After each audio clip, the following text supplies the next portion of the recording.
It's been a while since I did an interview, uh, but I am very excited for this one. I have been telling pretty much everyone about it because I'm very excited to learn more about religious trauma, which is the topic we'll be discussing today.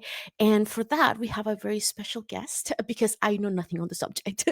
Would you like to introduce yourself? Hi, I'm Easton, also known as the Spooky Therapist on Instagram and other social media platforms. I'm a religious trauma therapist. I'm pre-licensed. I work with a supervisor and I practice in Pennsylvania. And I started focusing on religious trauma pretty early in my career, in community mental health. And I also have a personal background of religious trauma. Is that what sort of like got you interested in religious trauma to begin with? Like Well, your own it's funny personal experience? when So in a way, yes and no. I think something a lot of people don't realize about my practice is when I decided to become a therapist, I actually originally thought that I would specialize in postpartum mental health. Mm, I was a birth doula before I was a therapist, and so I was interested in working with birth trauma, postpartum mental health problems, and then I feel like religious trauma kind of like chose me as a specialty. mm, It is part of my story, but I hadn't thought about specializing in it as a therapist. But then the community mental health agency where I did my internship, there was actually a very large community of Jehovah's Witnesses in Philadelphia. mhm, Um, and so I ended up like gravitating towards these kinds of cases, or they gravitated towards me. And then my colleagues would be asking me questions about similar cases. And I started to notice, I was like, wait, like I sort of took my background coming from a strict religious background for granted in a way. And I mhm. had like unpacked much of it in therapy before I became a therapist. So it sort of was like something that I didn't think about too much until I was like in the throes of my internship. And I was like, wait, this is actually like a thing you can specialize in. Because the therapists I had seen, they were super helpful, but they didn't refer to them as themselves as religious trauma therapists. So it just hadn't even occurred to me that that was like a thing you could do. Um, I had a very similar experience where I was not aware that I could just get a master's degree and do therapy that way. I thought getting a PhD was sort of like the only way to get there. Um, and it was already too late by the time I realized that they were like I could just be like an MFT this whole time. Okay, so what do you mean when or what's the difference between sort of like a general sort of like sense of trauma and like religious trauma? Yeah, so the I guess the most concise way I can describe religious trauma is it's like a two-step kind of trauma. So it's the indoctrination into a rigid set of beliefs and the subsequent breaking away from those set of beliefs. So a lot of there's like trauma that's happening as you're getting indoctrinated into these rigid ways of believing and living. And then there's the subsequent trauma when you're breaking away from that and often losing your support system and getting your whole sense of self and identity shaken up. So I feel like it's a little bit different from other forms of trauma in that sense of the two step. Would you relate it a little bit to sort of like is it called deprogramming for like cults or is that like a different thing? Yeah, so there is a lot of overlap with cult recovery. I typically don't advertise myself as like a cult recovery specialist because I feel like that can be a little bit extra specialized. Hmm. But I do think that um there's a lot of overlap. And there's not necessarily like a exact I mean, there are definitions for cults, but I think that there can be these really blurry lines where some things can be rather culty without necessarily fitting the definition of a cult. So a lot of the people I work with came from churches that probably like could be considered culty, even if other people might not immediately like define it as a cult. I guess I'm thinking of like cults in media. Um, like there's ones that are pretty obvious in hindsight, and I'm blanking on all of them right now because I'm, like, live with you. But I'm thinking of, all of, like, the kind of classic cult stories that you'll hear about in, like, true crime. Um, Mhm, yeah. And then there's ones that are in the middle, like, some people will argue that, like, Mormonism is a cult, or Jehovah's Witnesses are a cult, or mhm, fundamentalist Christianity are a cult. And I guess I'm, like, less interested in labeling it as a cult as I am in, like, how the person is affected, because I'm like, even if something doesn't necessarily fit the definition of a cult, what I care about is, does the person feel like they're leaving a cult, and how are we gonna recover from that? Are they when you're working with a client, are they coming to you specifically because they wanna talk about this religious trauma, or is it something that they might not even be aware that they're experiencing when they come to you? That is a great question. I think about that a lot in my advertising because when I started my religious trauma recovery, I never even heard the words religious trauma, and I just kind of sought out like a general therapist. I think all I knew was like, I feel bad. Mhm, And I lost my whole support system because I left this religion. Um, but I don't think I knew the words religious trauma. So some people, when they're coming to me, I think are reading parts of my website that are like, my relationships are suffering and I don't know who I am. And they're not putting the words religious trauma to it. And then other people are at, I do get a good amount of clients who are at a different part of their journey where they are aware that they have some mhm, religious trauma. And I really do credit social media for a part of that. Like, I think people are more aware of the term now, and they're mhm, realizing that this could be a thing for them. So yeah, I have people all over the spectrum of people who are just kind of like ranging from like, I feel bad and I don't really understand why, all mhm. the way to like, I have religious trauma and I am at some point of my deconstruction and leaving that religion. I'm guessing that, because you mentioned that, social media, and I'm like, I yes, I have like a, oh yeah, it's great, right? Because that actually is what led to me getting my ADHD diagnosis, and starting my own like wellness journey like 3 years ago. And for I think for a lot of people, it's like that, where somebody's just talking about like what they feel or what they're experiencing, and then another person starts realizing, hey, I kind of identify with a lot of these symptoms or a lot of these things, maybe I should go get checked out, kind of thing.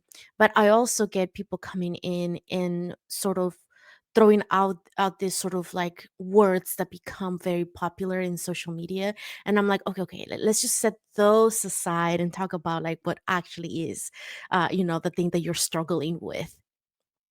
Like, in your sort of like personal experience, has social media been more helpful or like hindering to someone's healing? I love that topic. And I'm happy for you that like it was helpful for you for figuring out ADHD. I feel like it's so hard, like when you're like not diagnosed and you're like, why is this such and such so hard for me? So I feel like social media has been great in a lot of ways for people figuring out neurodivergence. Mhm, Um, I would say with religious trauma, I would say social media has been helpful for people having the term on their radar at all.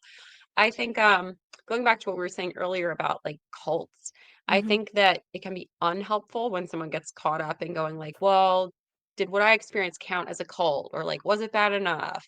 Is this actually like a high mhm, control religion?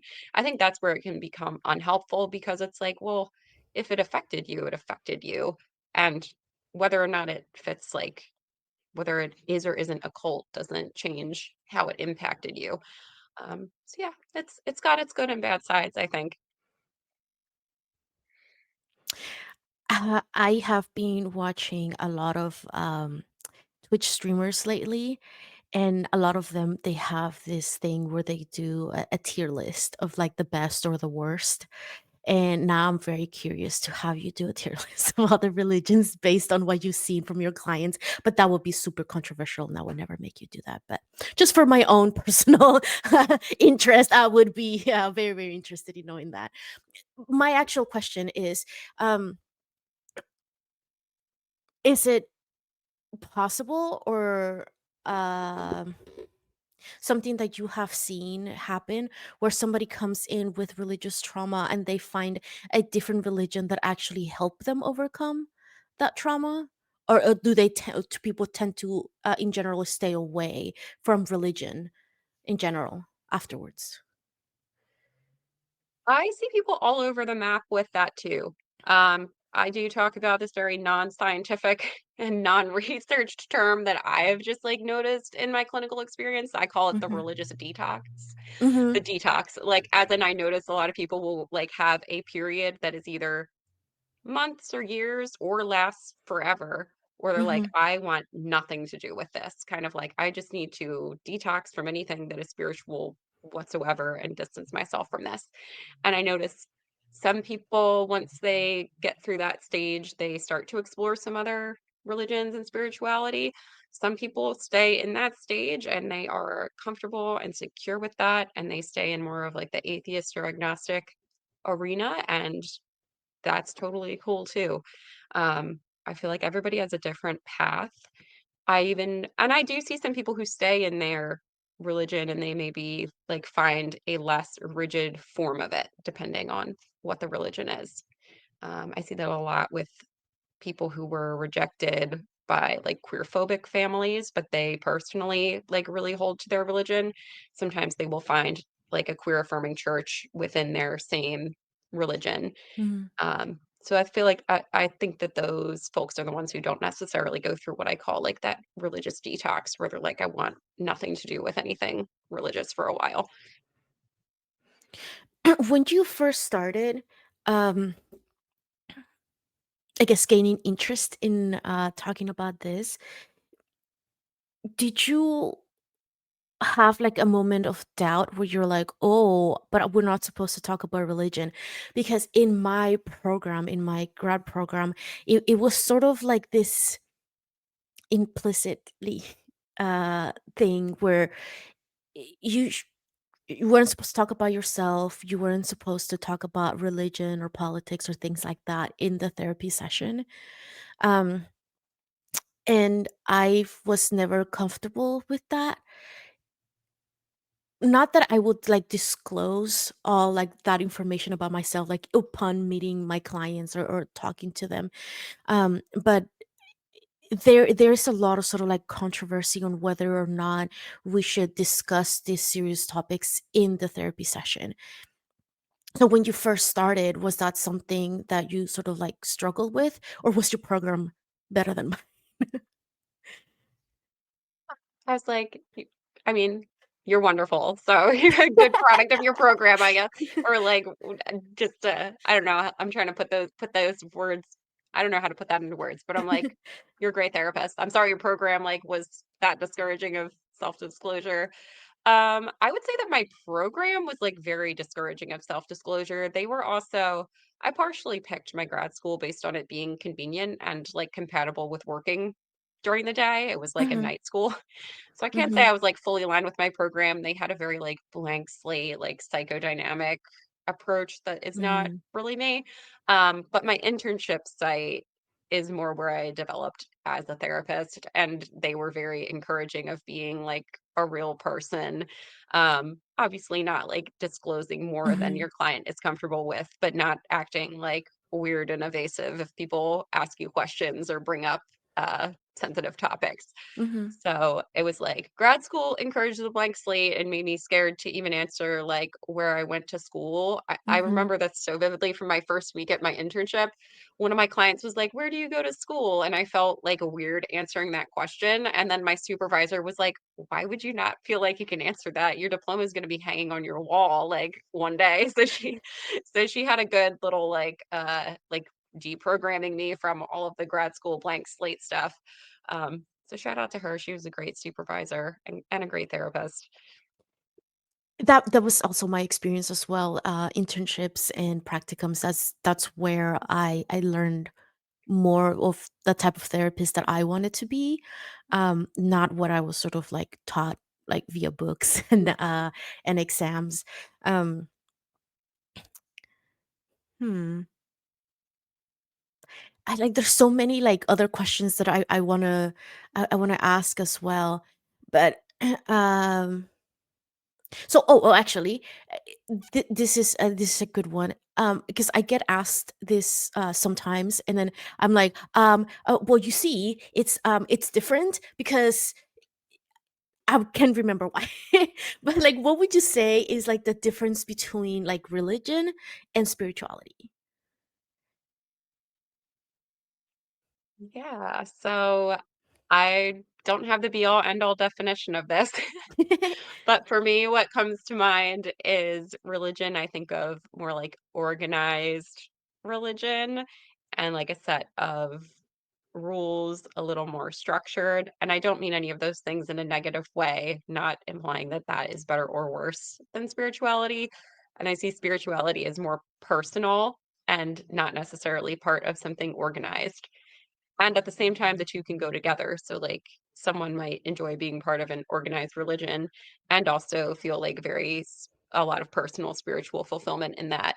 Um, and someone who's spiritual might not participate in organized religion. So, I guess it's like all spirituality. No, I'm not even going to try to do the all squares and rectangles thing because I'm going to confuse myself.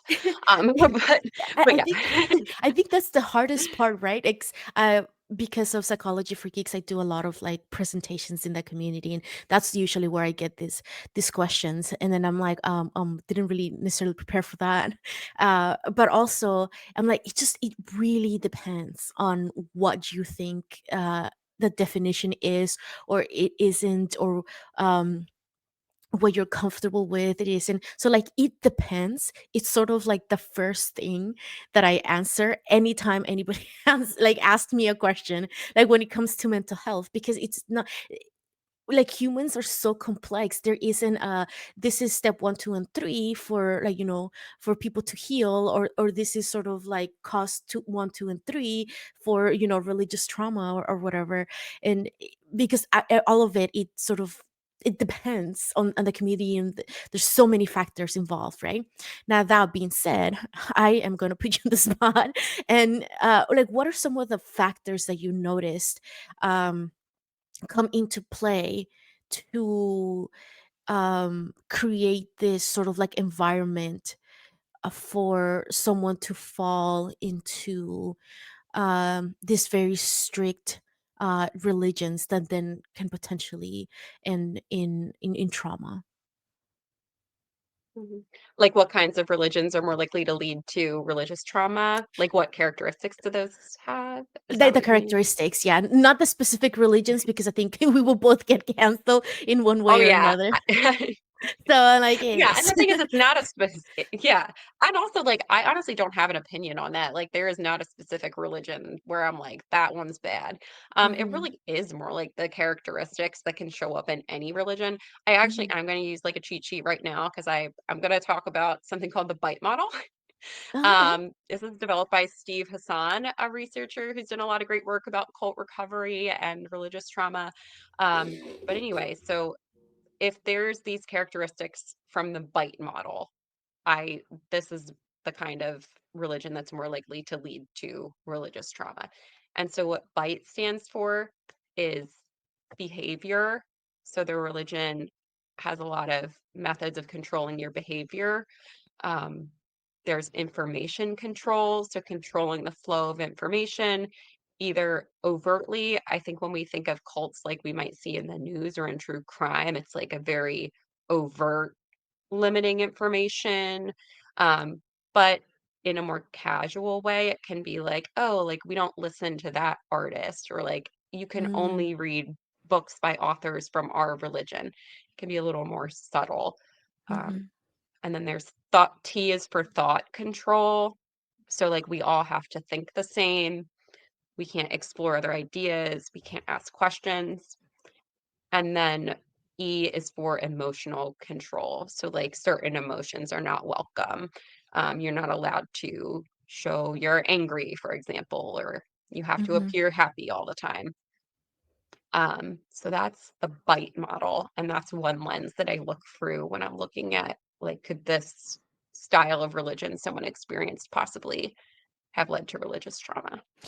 I mean, it was specifically created for this topic, but it all it sounds like we can use it for really anything, right? Like relationships, Mhm. friendships, work environment. If that's kind of like if there these characteristics are present there, then that should be sort of like a red flag, right? Of like something's not quite okay in this situation. Um, you were actually in one of our previous panels where we talk about horror movies and stuff, and Mhm. we are actually recording this a day before I have to watch the Terrifier 2, which is the movie that my friends donated enough money and voted on for me to watch because I am a scared cat and I hate that. But it all started with those with those panels that we did on like learning how horror movies or being a part of or enjoying the horror genre in general can actually be helpful for our mental health, that I started watching horror movies. And one of the ones that comes into mind, which I think probably for me had like the biggest impact, was Midsommar, because it looked like such a great community that was hiding a lot of of bad, dark things there. And I love to travel, and as I was watching it, I was like texting my friend on Discord, and I was like, "Don't go anywhere, like don't trust anything. Like there's so many poisons out there." Um, so yeah, that had a big impact on me, and I honestly don't know what I'm gonna do tomorrow. But what are some of the things that you would like people in general to know about, I guess, organized religions to prevent Mm. themselves from falling into a Midsommar sort of thing, or becoming stuck in a place where they're not comfortable and they don't really have the support that they're needing? Yeah, so I think what I would want people to know is pay attention to how you feel. I think coming back to ourselves and like our own feelings Hmm. is always going to be more reliable than does someone else say that this is a cult or does someone else say that this is bad. I think Hmm. coming back to like, am I experiencing a lot of shame? Am I experiencing a lot of fear? That is always going to be a good signpost for like how a religion is affecting us. I also think that the bite model is a good lens to look through and go like, how free do I like do I feel free to question? Do I feel like I'm free to behave how I would what feels authentic to me? Um, Another question I would have people I also think it's good to look out for, and I mean, we're on a psychology page, so we probably don't have a lot of people here who are like anti-psychology. But I also would say it's kind of a signpost if the religion is saying like you can't seek mental health care. That's a Hmm. flag to me. Or like you may only seek mental health care from our religious leader. Hmm. That's a flag to me. Um, And then also just like how free do you feel? Like, do you feel freer to question things after being part of this religion, or do you feel less free and more fearful? I don't know if that's all making sense. Those are No, just like the first ones that come to mind. no, yeah, I think those are great. It just makes me think about how it really does vary. Again, it depends, right? It varies from Mhm. person to person, right? Because that same religion can be great for someone's mental health, and for like a sibling or a child or a friend, it could be the worst thing to happen to them, right? So Yes. it really does depend on, again, it's so many things, on like, you know, your own previous experiences, I imagine, like your own past, any sort of childhood abuse or trauma that already happened, can, if not addressed, can again lead to a lot of these cycles of like just seeking places where you are mistreated, or you're not given the things that you need, because you don't really know how to ask for them, because you were never taught, right? Again, because I talked to my community a lot. I I am just so upset now that even the most basic things we don't really get taught, like how to communicate, like how to understand your emotions, how to label them sometimes, right? Like we're so focused on Mhm. understanding like grammar, boo, and math. Those are just my personal ones that I dislike very much. But there's something to be said about us learning how to effectively communicate, and not just in a professional manner, right? Because communication is something kind of like the bimodal we were saying, where it can be sort of generalized in a lot of other things, to help us look for red flags in different situations. Communication can do the same, right? When it comes to like different type of scenarios, or with different types of people, if we know how to communicate, and how to respond to the other person, whether or not they're willing to listen to us, it can be so helpful for us. So um those are sort of like the skills that I find myself um talking about over and over again in session. It's usually like communication and self-care. And I'm curious to know if it's similar for you, or a little bit different, where like you just sort of like repeat or work on a very uh specific skills with the clients that come in wanting to talk about their religion trauma. I'm like back to our answer from before. I'm like, it depends. Um, it definitely depends on the client. Like, and Mhm. so I'm an EMDR therapist. That's Mm, like my primary approach. But at the same time, like not everyone comes into therapy wanting to do EMDR. And mhm, even for folks who want to do that, sometimes their preparation time looks longer, like depending on what level of trauma they've experienced. Sometimes we have a lot of complicated stuff to work through before we even want to be bringing that stuff to the surface through EMDR. So kind of like you mhm, were saying, sometimes we need like a base level of like communication and boundaries and making sure that they're in like a relatively secure place in their life where it's like safe to be doing that kind of mhm, trauma work that we do with EMDR. Um, Themes that I do notice come up a lot and it can come up with other clients, not all religious trauma, but I would say guilt is like very, mm, very pervasive in the religious trauma population. We do a lot of work around guilt, shame, like noticing the difference between guilt and shame. mhm, And we do a lot of work around values. Like, I think it's so important to figure out what are your personal values versus what are the values of the religion. And sometimes people's values do end up aligning with a good number of the values that they took from their religion, but just like developing an awareness of their personal value system, um, that helps a lot with sifting through some of the guilt because it's like, well, is this guilt because someone else said that what I'm doing is wrong, or is this guilt because like I'm actually doing something that is against my own value system? And I think that's really powerful for a lot of people to realize because sometimes they're just feeling guilty about like literally everything, and then they dig in and they're like, actually, like I wouldn't feel bad if someone else did that, or like I don't actually really agree with that moral mhm. standard.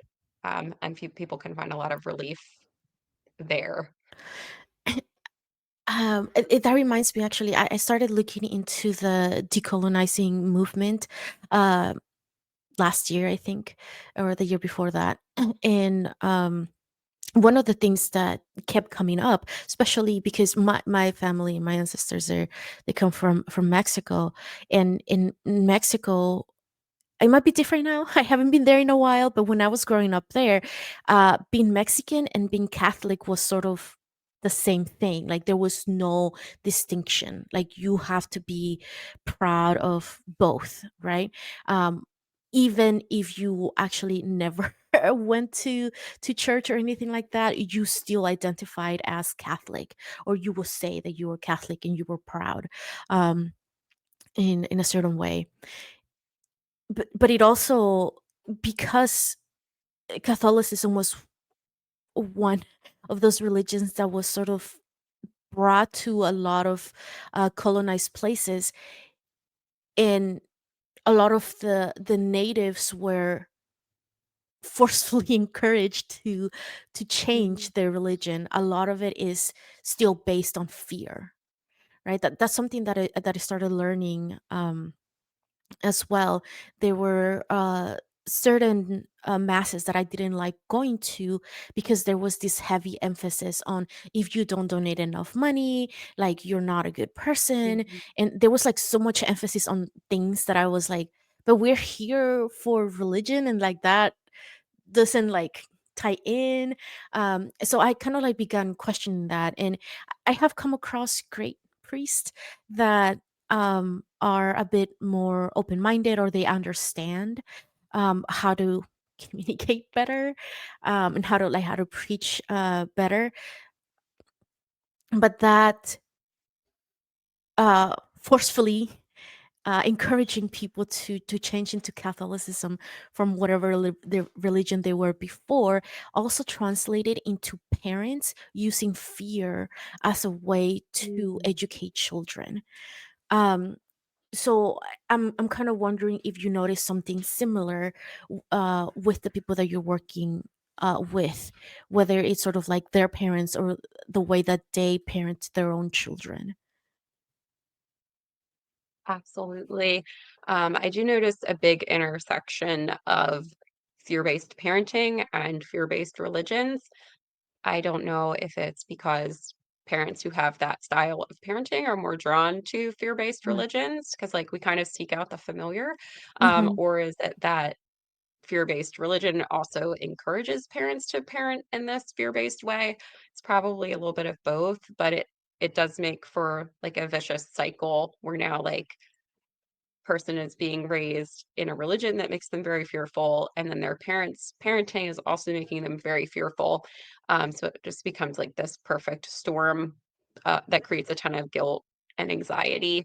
Mm-hmm. um, yeah, and what you mentioned about decolonizing, I'm definitely like no expert on that topic, but I do know a lot of clients have found it really like healing to connect with more like ancestral religions and get away from colonized, like, religion. I think the unfortunate thing, like I said, not only are we humans very complex individually, but there's so much in our environment that affects the way that we think, the way that we behave, that again makes it really difficult for us to be like, is it the chicken or the egg kind of thing? One, and also like Mhm, we can't really say, oh, it was 100% the religion, or it was 100% the pastor, priest, or whoever is the leader of this religion who created this situation, right? Like it's always a combination of a lot of things. Um, that happened. Um, I'm just curious to know, like, people who are already sort of aware that it is some form of like religious trauma. What are their stories like in terms of like how did they start realizing that's what it was? I mean, other than social media, I'm guessing. I was gonna say, I thought you were gonna say other than it depends. Because it's like, it depends. Everybody has a different story. Um, I yeah, so I feel like there are lots of people where it's very gradual that they go through this breaking away. Hmm. And again, I'm not speaking of any specific client stories. So like if any of these examples I'm about to give, I can tell you it's been like many, many different clients. I'm not like revealing anyone's like personal Hmm. story here. But I've heard gradually their whole lives things didn't sit right with them, and then as they reached adulthood, they broke away from the religion. Hmm. I've heard people who had kind of like a very sudden thing. That's more like my story, which I won't get like too deep into because I don't want to be like too revealing to my Hmm. to my clients in case any of them find this. But for me, I did have like a very like huge thing that just like brought everything into question for me. Hmm. Um, I've had people who where social media did play a big role. Lots of people, the pandemic was like a big turning point for a lot of people because everyone was home. They were like consuming a lot more different media to Hmm. stay entertained, and Hmm. they broke away. A lot of people get affected by politics. Like, I do find that a lot in the Christian community, like Christian nationalism brought a lot of people to questioning their beliefs. Um, and then there's, um, yeah, what were those different topics? So it was like gradual breaking away, big life-changing event that makes them question things, more exposure to information, like being like the pandemic was huge for a lot of people, big political events. It's kind of like all over the map where people end up unpacking their religious trauma. Or a lot of people who go to therapy for something else. Like I said, like the kind of general like I feel bad and guilty all of the time. And then they're like, Mhm, "Wait, I think actually religion played a pretty big role in this." mhm. Yeah. Now that I think about it, you also mentioned something about the way that you advertise your services. So, because both of us, we were like, yeah, yeah, let's not do a tier list of which is the best and which is the worst religion or the one that causes the most trauma. Um, so, how did you go about not necessarily mentioning any of that, but still advertising your services for people to find you? Yeah, so I do more focus on like the emotional impacts Mm, of the religion because that can happen from anything. And honestly, that's I also call my like secret niche emotional abuse because there's a lot of overlap in the symptoms of just surviving emotional abuse and surviving an emotionally abusive religion. So mhm, I think that I write my website more geared towards like what you would be experiencing if you were coming out of an emotionally abusive environment, be that religion or family or a romantic relationship. So there's a mhm, lot of focus on these feelings of fear, obligation, guilt. And I think that can show up in any of those environments.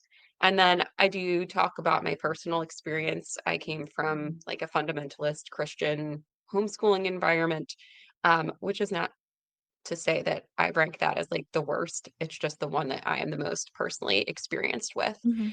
And then I'll sometimes mention populations that I have specific experience with, like mention Jehovah's Witnesses. Not that I'm ranking the religions. That's just one where I can say, like, I have some knowledge of the doctrine and I have some experience with the specific issues people encounter leaving that one. And Amish. I'm in Pennsylvania. I live quite close to Amish country, so I get a lot of experience with the Amish and Mennonite populations. Wait, okay, so if I was, which I am, a therapist that was sort of like interested in or had happened to have a client that was experiencing religious trauma, um, do you have any sort of like advice or resources for this therapist or yeah, for them to gain more information or insight as to how to manage this case? Absolutely. So I love, there's a lot of great stuff out there. The first person who comes to my mind is Marlene Winnell, really good researcher. And I really should have written down the name. Okay, good. Good. I did have a note because I was like, I blank out on things when I'm asked. But Marlene's book, Leaving the Fold, is Uh-huh. very helpful. That is more geared towards fundamentalist Christianity, but it does still have some of those bigger themes like we were talking about today. Mhm, I recommend that book and her website, which is called Journey Free. They have uh-huh. support groups for people recovering from religious trauma. Um, a lot of great info there. Um, there's wow, I really should have written these down before this because oh, Reclamation Collective, that's the other one that has great support groups. I know some therapists who run support groups through them. I feel like I ambushed you. I was like, "Yeah, I don't really have any questions," and now I'm like, "Give me all the details." Yeah. I just like my Well, brain, my like you would be it's like I'm a therapist, you would think my verbal processing is like good and like it is good. I do listen, but I have like a very slow verbal processing speed of like I don't know what kind of I don't know. I haven't been screened for neurodivergence, but I feel like I am some kind of neurodivergent where like I hear the information and then getting my own thoughts to like verbally process and come out of my mouth takes like a while for me. But that's that's um, not related to religious trauma. It's just it my personal thing. Same. There is like no connection. Sometimes I know what I'm trying to ask, but then it's like verbal like diarrhea that comes out, and I'm like, I don't even know what I was asking. So let me just restate that again. Um, something I am very open with my clients, and I'm like, yeah, feel free to stop me because sometimes I like words just keep coming out, and I no idea how to stop them. Um, do you have any like specific resources like on your website for Uh, therapists or for clients? I do keep a blog, which I should update more often. Mhm, I also do, I feel like I do my most psycho ed stuff about religious trauma on my Instagram. I'll do a lot of like carousel posts. Um, no, mhm. I don't have a specific resource page. That's a good idea. I feel like that would be helpful to add a resource page to my website. So by the time this video comes out, it will probably be out, maybe? We'll see. We'll we'll do another Yep. interview and then just, like, edit this piece out and put in, the new one once you have it. I just think i- it's really good to have some sort of like idea because that's the other thing that sort of like that I notice when it comes to I guess on the other being on the other side of the couch like as a therapist we all have our particular sort of like uh area of interest or population of interest that we like working with and we Mhm. have tons of experience and we're very good at it but sometimes we get a client and we're like ooh I have no idea how to go about doing any of this, right? Just a 2 days ago, I think, I had a consultation with, a friend of mine because I was like, "Hey, I need help with, like, gender and sex and all of these things," and I'm like, "I feel like I know the basics, but I would like to know more." Like, I still feel very much like I'm on thin ice, like, I don't have enough experience, so I would like to consult one. Is that something that you do as well, consultations with other professionals? Yes, and I'm in a few different consult groups. So I'm in like one religious trauma consult group, which is nice to bounce ideas off other religious trauma therapists. And then I'm in like a regular consult group where we can all bounce ideas off each other because we all have different specialties. And then I'm in Mhm, another consult group that is just like for parents in private practice. mhm. Um, yeah. So I've had people ask before to collaborate, which I'm happy to do. No, I forgot my next question. Oh, yes. Okay, talking about resources, are there any, like, sort of, like, particular organizations that you are aware of that provide, support or, for someone who is going specifically through religious trauma? So that would be like I mentioned, Journey Free is a good one, Mhm, Reclamation Collective. Not aware of, I think others would be more specific to whichever religion the person is leaving.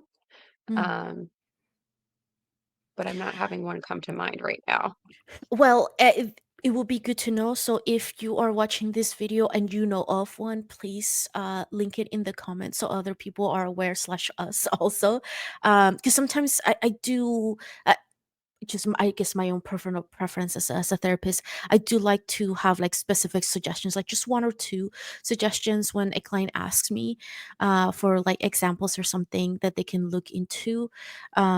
But for this, now I'm wondering, like, is this something that is just not very well known in just in the field of like mental health? Really, I'm talking about religious trauma, where like just not there's not enough providers that have experience uh, working with clients on this specific topic. Yeah, I mean, I feel like it's still kind of in the earlier stages of research. Like I know I there's even a therapist in my group that I'm in who is working on like PhD researching this. And Hmm. it's also not a diagnosis. Like religious trauma is not its own Mm, diagnosis. So um there's other conditions where I think there are more people specializing in it because more people know that they can. Because it's not a diagnosis and it's not, uh I had a class when in undergrad. What class was it? I think it was like positive psychology or something like that. And Mhm. I feel like the slogan of the class was, more research is needed, because every other sentence out of like the professor's mouth was like, but we don't really know because there's not enough research on this. So for a lot of things, just more research in general is needed. But there is something to be said. Like once there is some research and um, a lot of the things that you were mentioning, and I can relate to a slightly different thing that we do in therapy. You mentioned EMDR, which is great for trauma. um, but also, uh, with enough experience as a therapist, I think you start to understand, um, like the root of the problem, right? Which is usually like encouraging clients uh, to communicate better or set boundaries or understand their emotions better, and that leads to um, helping them in a lot of like different areas. Uh, no, Right, now because when you're oh, sorry. no, Because I go was ahead, about go to say, ahead. when you're talking about because yeah, when you're talking about resources, I feel like I have a lot of resources that aren't necessarily they don't say religious trauma on them. So like it Hmm. kind of depends on what the specific issue is that the person is experiencing. So a lot of clients are struggling with setting boundaries because they feel really guilty. And I'll Hmm. recommend Nedra Tawwab's, I hope that I'm pronouncing her name correctly, but I'll recommend her like Set Boundaries, Find Peace book. So it's not like specifically a religious trauma resource or it wasn't written that way, but it's very helpful for a lot of Hmm. people who are dealing with religious trauma.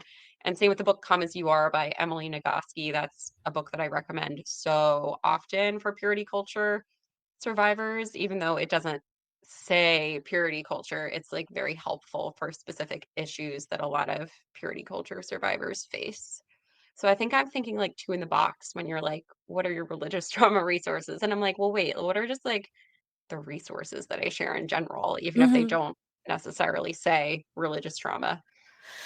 Yeah, because I feel like it's something definitely that I have heard more often, and I was so happy to found you on Instagram when I did, because again, it's one of the topics I don't know very much about, and I'm always very interested in learning more. And so, if I was a student and I wanted um, to get more experience on this or learn more, how would I become, or how can this become sort of like my niche? If there isn't like, it's not something that is really recognized as a diagnosis. Or okay, hold on. My brain is like all these words, and I want answers. Okay, so to clarify, is what was your journey like to sort of like learning all of these things, given that again it's not really a diagnosis, and there are in like very specific resources? Because for example, if I wanted to become an expert on working with people with OCD, there's tons of books and resources and step by Mhm. steps, right? But in this situation, what was your journey like? So it was kind of, well, I don't know. Have you ever worked in community mental health? I know that a lot of us do, like when we start out, most of us do. So it Free was labor, kind of yeah. like, yeah, like learning on the job in a way. Mhm. Um, so find like, I think it was more like looking at like what are the root issues here and then finding Mhm. ways to work on those. Um, So things like strained family relationships. We have lots of resources in psychology for working with difficult family relationships. Um, Self-esteem, sense of self, identity development. Um, Also like just the guilt and shame. I think we have a lot of good resources in psychology for working with all of those things. So Mhm. sort of like piecing together all of these different things that aren't necessarily called religious trauma resources, but then also having that common thread of like knowing how the religion was underlying a lot of these issues. Because I get that feedback a lot of, and that was my personal experience too. Like I had a therapist who was amazing, who didn't ever say the words religious trauma or hadn't like studied that. Mhm. What I find with a lot of clients who come to see me is they'll say like I've had some past therapy and it was helpful, but I also want someone to who's able to kind of see that overarching theme of how the religion impacted them. So it's almost like just being able to, I think it's a difference in how I conceptualize things, not necessarily that I have like these dramatically different interventions, but it's a way to conceptualize what the person is experiencing.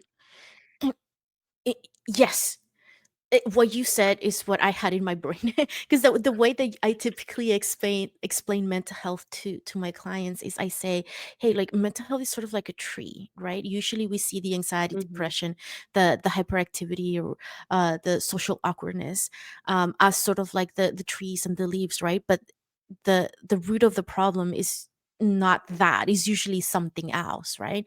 And because I've had clients come in and they will say things like, well, yeah, it was helpful, but also like it didn't really help. And when they're like, yeah, but I'm still like struggling with the same thing, and it's usually because of that uh concept concept I'm going to use a different word because I cannot say that one. The way that the therapist views the problem as a whole, right? Because sometimes we get really focused on, okay, well, let's just work on the anxiety, let's work on this.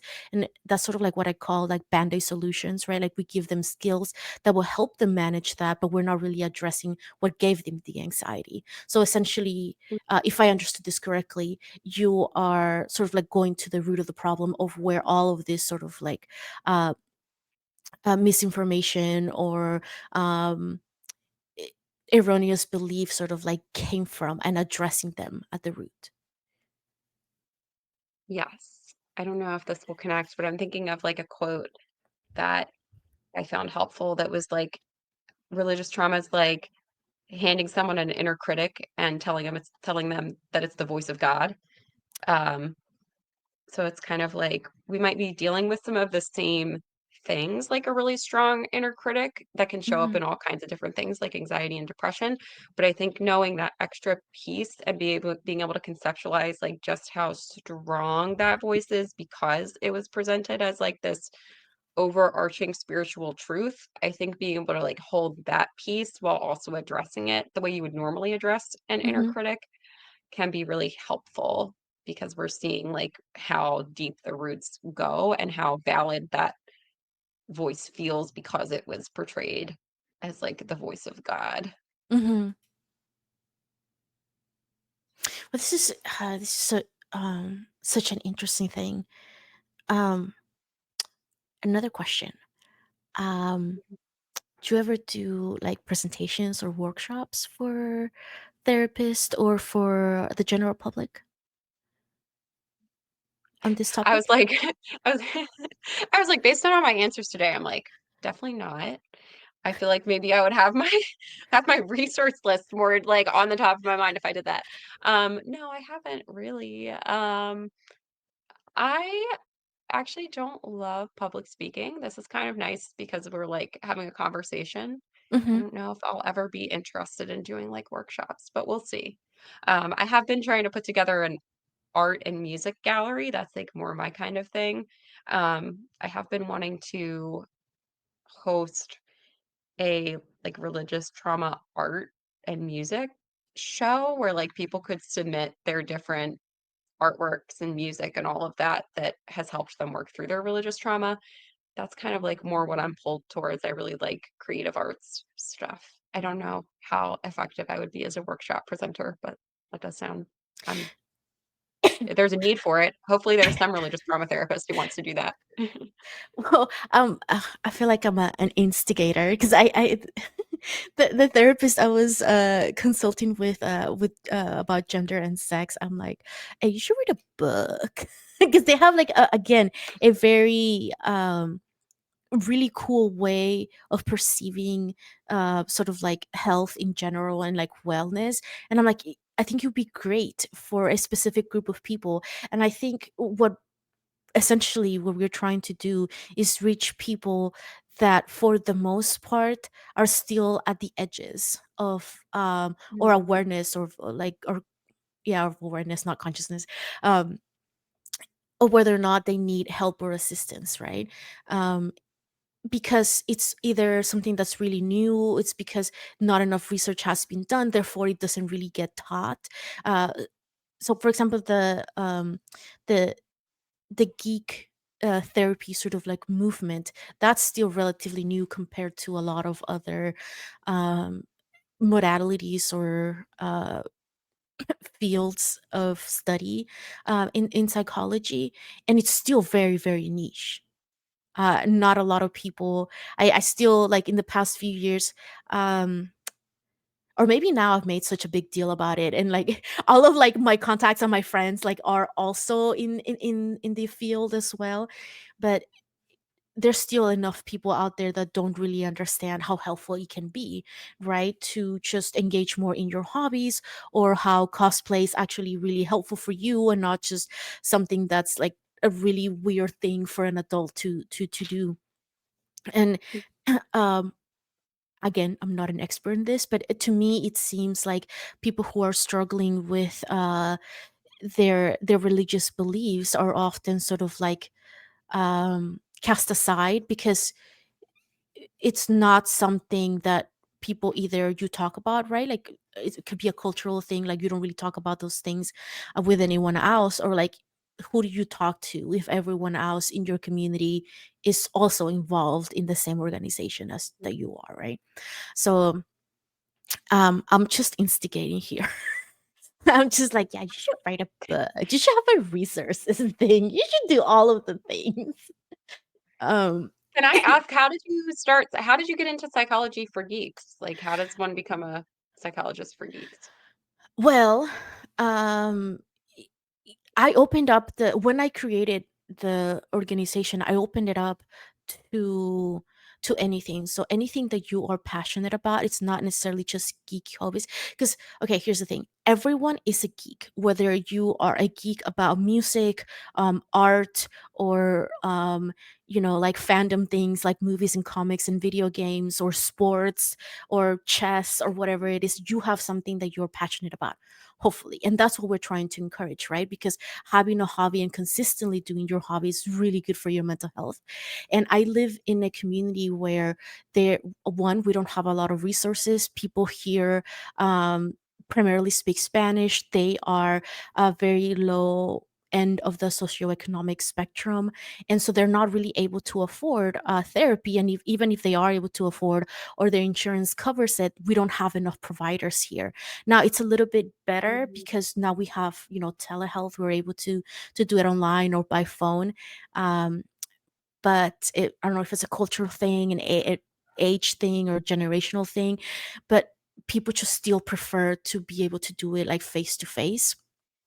um and so we don't necessarily like have a community here.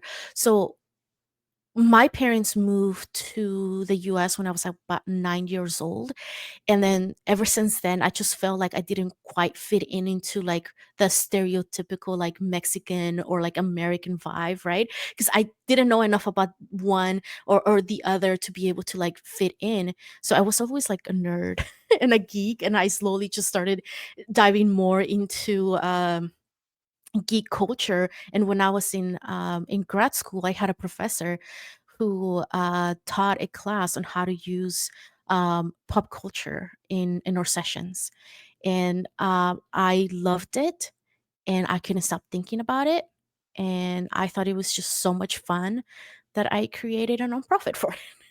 Because I was like, yeah, it's cool. Like it's like both of my things, like mental health and like geek culture. So I just sort of like put them into one.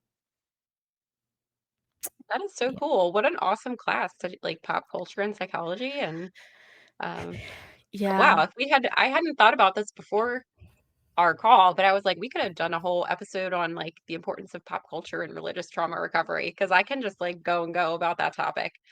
Um, Can and you? Why? We're like an hour in and it just came up. I Well, know. people, if you I are should have just interested. started out interviewing. I should have just asked you that in the beginning because I'm like, because well, it's like I find pop culture so helpful for religious trauma recovery because it's something that you miss out on when you're in a high control religion and you have so much to catch up on because I mean that's not in the bite model, but I do think it falls under the information control that there's often a lot of like there's big emphasis on like nothing frivolous, nothing that could be like sinful and often that means like nothing fun. Yeah. So, I always tell a story of when I left high control religion. I was like very early in my like dating life, and I went to a club for probably like the first time, and I was in my 20s. And this song came on, and everyone in the club got really excited except for me, and I had no idea what was happening. So I asked my date, I was like, "What is this song? Like, why is everyone so excited?" And Mhm. they were like, you've never heard the SpongeBob song?" Uh-huh. I was like, "No, I wasn't allowed to watch SpongeBob." So I do find that, like, getting caught up on pop culture can be kind of like an underrated part of religious trauma recovery because there can be this huge gap of where, like, you can kind of feel like a fish out of water and, like, very, like, not in sync with the rest of your generation because you missed a lot of things that most people know. Um, I don't know where I'm going with that, but yes, pop culture and religious trauma, like, there's so much, like, juicy stuff we could unpack there. Well, if you guys are interested in learning more about that, let us know in the comments and we will instigate another another recording so we can do another video specifically on this. I think that would be good. And then hopefully we'll get like a book or some other resources as well. And you mentioned an art and music show later. Yes, I would love to make that happen. I just don't know, like, I always feel so you're a psychologist, right? What is your license? I'm not licensed yet. But yeah, Okay. I would once I'm licensed, it would be psychologist, yeah. Yeah, because 'cause I'm like, I'm MFTs, we don't have any, like, reciprocity. Like, you have to specifically apply for each state. So I always feel, like, really limited because most of my following is from, like, all over the country. Mhm. And I feel very limited to Pennsylvania because of the specific license that I'm going for. But I would love to have like an event where people could share music and arts, and I guess I would do it in Pennsylvania. But I just like the details of like how to make that work legally and ethically, or I'm still figuring that out. But I think it would be so cool to have people be able to meet up and feel that sense of community. Um, yeah, Would you be open to doing something like that online? that's where I'm confused about like I thought people have to be, like, located in the state where my license is, but then this would be more of just, like, a special event, so I think it would be Mhm. fine, but Yeah, it I mean, feels very as long as you're confusing. not actually doing therapy, it's okay. Because that's why we essentially just do workshops or presentations. Because I'm not licensed, right? And I primarily work from home, so I just do telehealth. uh so and because we don't have an office space for psychology for geeks because we are poor, although we do all the resources and stuff, they're primarily online. So if you're interested in hosting something like that, maybe we can get together and plan something out. That would Maybe be we can awesome. That's maybe we great. can do like a little mini one to test it out just to see how it works. That's essentially what I'm doing with like everything that I do with like psychology for geeks. I'm like, I'm just gonna see how it does and like to see if people are interested in something like this. If people are not interested, I'll cancel and like, switch it to something else that might be more interesting for people. Because I'm a therapist. I'm not a, a business person. I don't know anything about marketing or anything like that. So like I just kind of learned as I went. So yeah, we can. I would be happy to do that with you because I think that would be something really cool. And one of the things that we really try to promote is like that sense of community, right? Mhm. because again, primarily because it stems from like my own experience as well. Like I just for a very long time I just felt like I didn't really fit in anywhere, and I lacked that community. And it wasn't until like I was in grad school that my friends were like, yeah, we're also like major geeks and we like going to Comic-Con and we're like excited about the same things as you are, and we understand that you enjoy fan fiction. Because before that was like a I wouldn't mention it to anybody because I didn't want to be ostracized when I was in school. Nobody really understood, so I didn't really had anybody to talk to. So I'm like, I want to create a space where people can geek out and talk about the things that they enjoy, and even if it's online, at least that's something rather than nothing. Eventually, we would like to have, an office and get people to do that, but in the meantime, we're primarily doing it online because it's free. That is so beautiful. Like, I love that you took your personal experience and then not only did you build a community for yourself, like you also professionally help people find that community. Like that's very cool. My brother, like every time I'm like, ooh, because one of the things that I really really want lately, it's a claw machine. I just really want one, and I keep Like telling from an my arcade? yeah, Like that and kind of claw machine? yeah, and then I kept telling him, I was like, "Oh man, I really want one." And he said, like, "For you or the nonprofit?" And I'm like, "It's a win-win. I want one, and the nonprofit would benefit from having one. So it's a win-win situation." And a lot of it's a sort of like a win-win situation. I've always had this uh thing that I wanted to have a booth at a convention, and now I have a reason to have a lot of booths at conventions, and I kind of regret it a little bit because it's very, very tiring. Um, Doing a booth at a con. yeah, I think it's just because when you're like talking to someone, like you're geeking out and you're talking about like anime or movies or video games, right? Like it's great, but then there's like these periods of like no one's really coming through your booth or no one's stopping by. So then you're kind of like falling asleep. And I think it's like the really highs and lows that just completely drains you. Um, Mhm. but Anyway, I'm very, very interested. I'm still very happy to do that. And I wanted to thank you for taking time to come and teach us all about religious trauma. Again, I would like to collaborate with you tons more. So again, if you guys are interested in hearing us talk about pop culture and religious trauma, let us know in the comments because once again, I just tried to figure out like what works and what people are interested in. So if no one's interested in this, we will still do it. Just we wouldn't record it. That's the thing. So yeah, let us know, and if there's any questions that you may have, maybe we can answer them in the next video. So once again, write them in the comments. And also, if you have any resources or organizations that you are aware of, please write them in the comments. Now, if somebody was interested in consulting with you or reaching out for therapy, where can they find you? So for people located in Pennsylvania who are looking for therapy, either virtual or in person, they can go to my website, www.eastonbeck.com, and send me a contact form. Same for professional connections. It's best to send me a contact form there because that keeps everything really organized. Just specify in your contact form if you're reaching out for therapy or if you're reaching out for a professional collab of some kind. And then I'm always doing like little bits of psychoed about religious trauma on my Instagram. That's where I'm most active. And yeah, that's Instagram is also where I'm most likely to see when I announce a gallery Yeah, slash music and art show. I'll say when, not if, because it's going to happen eventually. I just don't know when. yeah, exactly. When? Okay, if you missed that because you're also ADHD like me or you were not fully paying attention, worry not because all that information is going to be in the description below. So check that out and give us is it under are you under Spooky Therapist on Instagram, right? Or is that like a different Yeah, one? the spooky. Yeah, I'm the spooky therapist. Okay, there you go.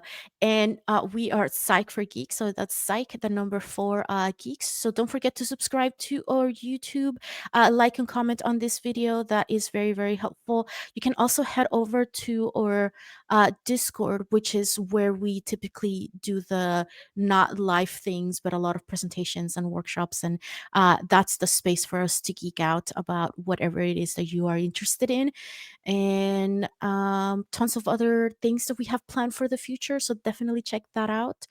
What was the other thing? Um, I think that's it. So thank you for making it to the end of this video. And don't forget to reframe and re enchant your life. And we will see you on the next video. Bye.